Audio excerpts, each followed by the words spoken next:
नमस्कार प्यारे दोस्तों, मोस्ट रिपीटेड कंसेप्ट्स के लेक्चर नंबर 3 में आप लोगों का दिल से स्वागत करता हूं और श्रेष्ठ क्लासेस आपके अपने चैनल में भी आपका स्वागत करता हूं। बाय द वे, आज के सेशन में हम क्या डिस्कस करने वाले हैं? Will be going to discuss about the cement. Cement का एक बहुत इंपॉर्टेंट टॉपिक आता है जिसमें हमको सीमेंट के बॉक्स कंपाउंड के बारे में जानना होता है, सीमेंट्स के कंपोजिशन के बारे में जानना होता है। बॉक्स कंपाउंड की मेजर मेजर प्रॉपर्टीज होती हैं जिनसे क्वेश्चन डायरेक्ट आपके एग्जाम में आया हुआ है बहुत बार, आगे भी आने के चांसेस बनते हैं। इसीलिए हमने इसको हाई आउटपुट थीम्स का नाम भी दिया है। बाय द वे, इस पर्टिकुलर सेशन को कंटिन्यू करने से पहले मैं आपको बताना चाहता हूं कि वन लाइनर क्रैश कोर्स में भी आप ज्वाइन कर सकते हैं। डेली रात को 9 बजे हमारा वन लाइनर क्रैश कोर्स आता है और आज के वन लाइनर क्रैश कोर्स का जो टारगेट है वो हमारा सीमेंट का ही है। तो आज बोले तो 3 अप्रैल की डेट पे जो आपका बीएमसी का one liner crash course start होगा, चैनल पे रात को 9 बजे लाइव होता है, आप देख सकते हैं। सीमेंट क्या है ये सबको पता है। सबसे पहली चीज जो हम लोगों को जाननी है आज के सेशन में वो है सीमेंट का कंपोजिशन क्या है। तो जनाब, सीमेंट के कंपोजिशन को याद करने की जो ट्रिक आती है वो है आपकी सलीम। सलीम भाई का नाम याद रखो, आपको बहुत हेल्प मिलने वाली है। S4 होता है आपका सिलिका, A4 होता है alumina, L for lime, I for iron oxide, M for magnesia.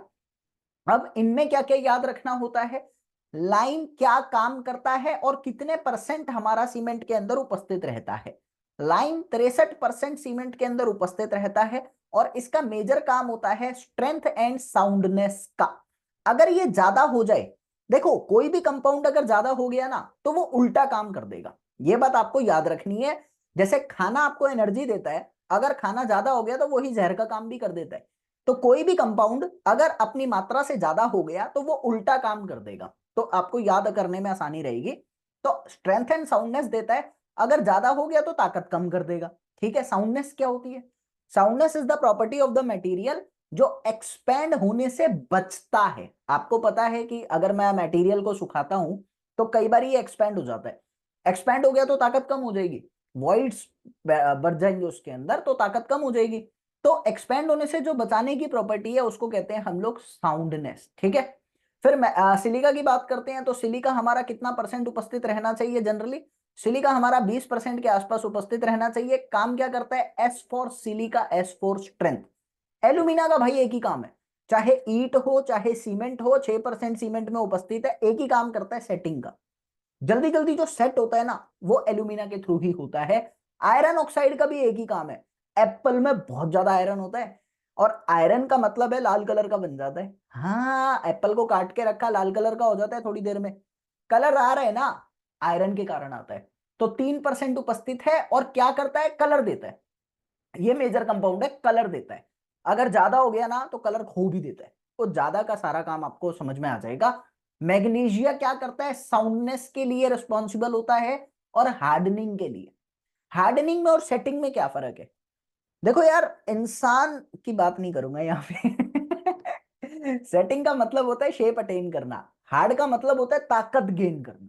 ठीक है, अगर कोई शेप अटेन करके बैठ गया लेकिन ताकत नहीं है तो वो सेट हो गया, लेकिन अगर ताकत गेन करने लग गया ना तो वो हार्ड हो गया। ये बात आपको याद रखनी है। फिर कुछ ऐसे अनडिजायरेबल कंपाउंड होते हैं सीमेंट में जो कम कम मात्रा में ही रहने चाहिए, क्योंकि अगर ये ज्यादा हो गए तो बहुत दिक्कत कर देगा। जैसे सल्फर ट्राइऑक्साइड।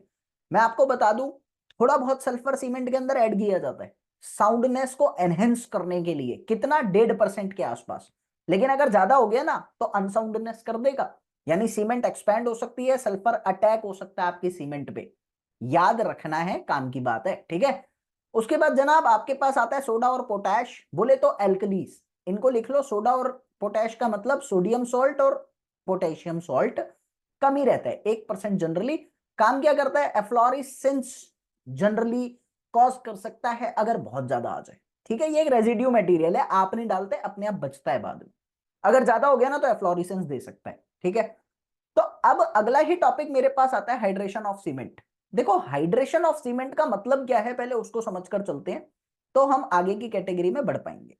हाइड्रेशन का एक ही मतलब होता है, पूरी सिविल इंजीनियरिंग में जहां पे भी हाइड्रेशन वर्ड देखोगे ना भाई, इसका मतलब होता है एडिशन ऑफ वाटर। और जब आप लोगों की सीमेंट में आप पानी मिलाते हो ना तो सीमेंट पानी के साथ रिएक्ट करती है, रिएक्ट करने पर गर्मी बाहर निकलती है, और जब हीट बाहर निकलती है ना उसको कहते हैं एक्सोथर्मिक रिएक्शन। पहला वर्ड है, क्वेश्चन आया हुआ है एग्जाम में, याद होना चाहिए, IHNI टिप्स पे याद होना चाहिए।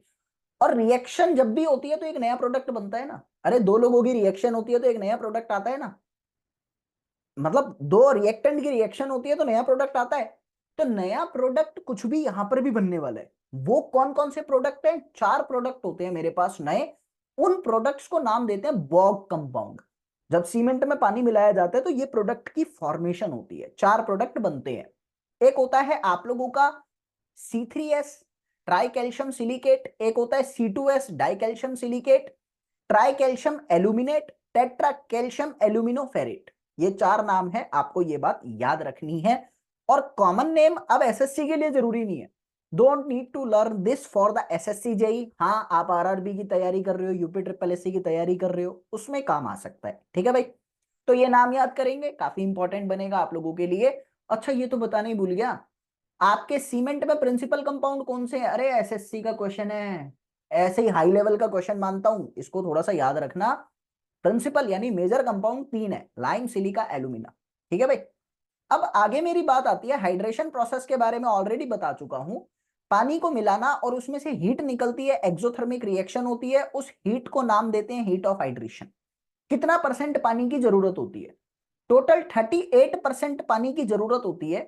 23% पानी जो है वो रिएक्शन के लिए जरूरी होता है। और रिएक्शन के दौरान यहां पे एक जेल फॉर्मेशन होती है जिसको हम लोग कहते हैं CSH gel, calcium silicate hydrates. Calcium silicate hydrates के बारे में पूरा प्रैक्टिकल फिनोमिना मैंने 10 मिनट की वीडियो में समझा रखा है।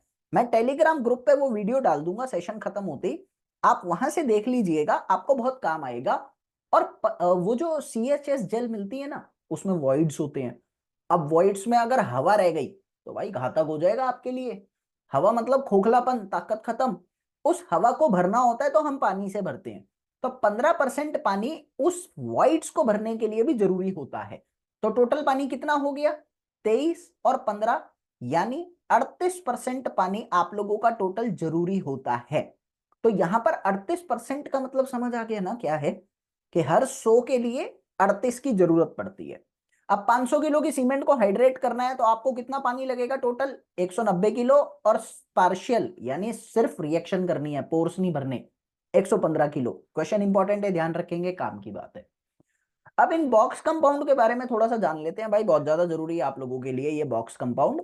4 तरीके के बॉक्स कंपाउंड में मेजर मेजर पॉइंट कौन से हैं जो हमारे एग्जाम में डायरेक्टली पूछता है और पूछा जा सकता है 24 में? पहला है C3S।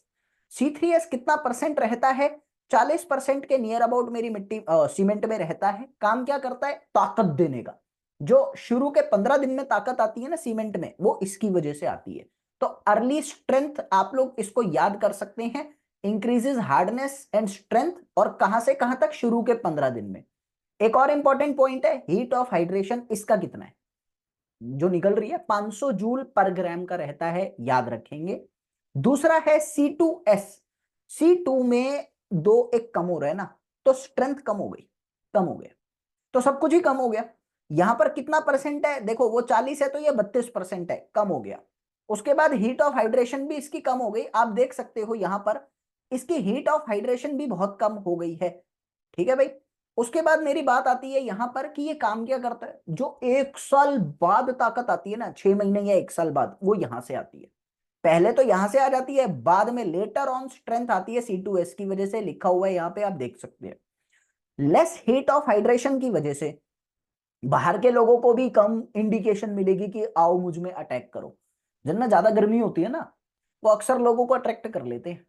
होता है यार, अब अट्रैक्ट किसी भी हालत में कर सकते हैं, मारपिटाई में, दोस्ती में, सिर्फ देखने में, कुछ भी। तो यहाँ हीट ऑफ हाइड्रेशन कम है। अब रिएक्शन यहाँ पे कम हो रही है, तो बाहर के फॉरेन एलिमेंट्स के अटैक होने के चांसेस यहाँ पे बहुत कम बन जाते हैं, नोट में लिखा हुआ है। तीसरा आता है C3A। बहुत ज्यादा हीट ऑफ हाइड्रेशन है, देख सकते हो 863 जूल पर ग्राम, 865 भी लिखा होता है कई जगह।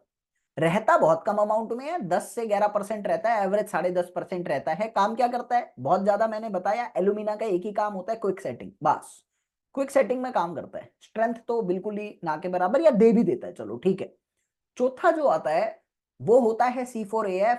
ये कितना? 9%, हार्डली 11% रह सकता है, इससे ज्यादा नहीं। ये क्या करता है? ये स्ट्रेंथ नहीं देता, सिर्फ सेटिंग में काम आता है।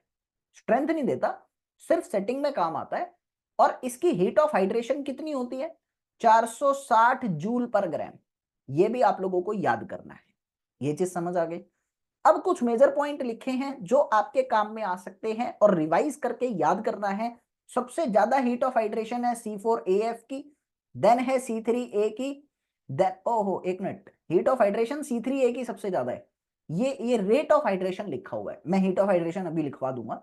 ये रेट ऑफ हाइड्रेशन लिखा है, सबसे जल्दी कौन जलता है, धीरे कौन जलता है, C4AF, then C3A, then C3S, then C2S।